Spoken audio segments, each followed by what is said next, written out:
बहुत समय पहले मगध राज्य में एक अति घमंडी और आलसी राजा नंदक था।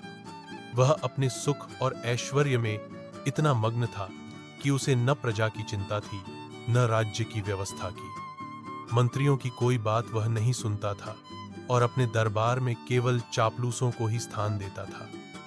प्रजा दुखी थी, कर ज्यादा लगते थे, अपराध बढ़ रहे थे और देश कमजोर होता जा रहा था। उसी समय तक्षशिला विश्वविद्यालय में एक महान विद्वान ब्राह्मण थे, आचार्य चाणक्य। वे नीति, राजनीति, अर्थशास्त्र और कूटनीति के ज्ञाता थे। उन्हें जब यह समाचार मिला कि मगध राज्य धीरे धीरे पतन की ओर बढ़ रहा है, तो उन्होंने निश्चय किया कि वह इस अन्यायपूर्ण शासन को समाप्त करेंगे और एक योग्य राजा को स्थापित करेंगे। एक दिन चाणक्य नंद राजा के दरबार में पहुंचे। उन्होंने शांतिपूर्वक कहा, राजन, आप प्रजा की सेवा करने में असफल हो रहे हैं। आपकी नीतियां अन्यायपूर्ण हैं। समय रहते परिवर्तन कीजिए। नंद ने चाणक्य की बातों का मजाक उड़ाया। उसने उनका अपमान किया, उनके बाल पकड़कर दरबार से बाहर फेंकवा दिया। चाणक्य ने वहीं कसम खाई, मैं तब तक अपने बाल नहीं बांधूंगा जब तक इस नंद वंश का नाश नहीं कर देता और इस सिंहासन पर एक योग्य राजा को नहीं बैठा देता। चाणक्य ने जंगलों, गांवों और नगरों में घूम घूमकर योग्य लोगों की तलाश शुरू की। एक दिन उन्हें चंद्रगुप्त मौर्य नाम का एक तेजस्वी और साहसी बालक मिला। चाणक्य ने उसमें एक महान राजा की छवि देखी। उन्होंने उसे शिक्षा दी, राजनीति, युद्ध नीति, कूटनीति, धर्म और शासन का गहन ज्ञान दिया। चाणक्य ने चंद्रगुप्त को तैयार किया, शारीरिक रूप से, मानसिक रूप से और नैतिक रूप से। धीरे धीरे चंद्रगुप्त और चाणक्य ने अपनी छोटी सी सेना बनाई।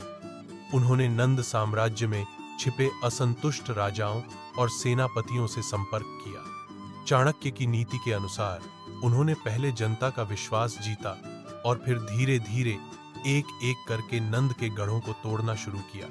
चाणक्य कहते थे, संपत्ति को बढ़ाने की युक्ति यह है कि उसे सही स्थान पर लगाया जाए, क्योंकि जल भी बहते रहने पर शुद्ध रहता है। उन्होंने हर संसाधन को सोच समझकर लगाया।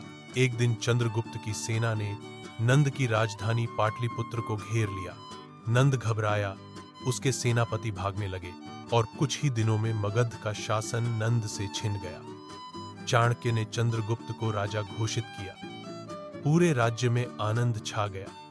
प्रजा ने वर्षों बाद राहत की सांस ली। चंद्रगुप्त ने चाणक्य को अपना प्रधानमंत्री बनाया। उनके मार्गदर्शन में भारत एक शक्तिशाली साम्राज्य बना, मौर्य वंश, जिसने पूरे भारत को एक किया। चाणक्य नीति के प्रमुख सूत्र जो इस कहानी में दिखते हैं, नीति के बिना शक्ति विनाश का कारण बनती है। नंद के पास शक्ति थी पर नीति नहीं। दुश्मन को हराने के लिए उसकी कमजोरियों को जानो। चाणक्य ने नंद की घमंड और आलस्य को उसकी हार बनाया। गुप्त रूप से कार्य करना ही सच्ची बुद्धिमत्ता है।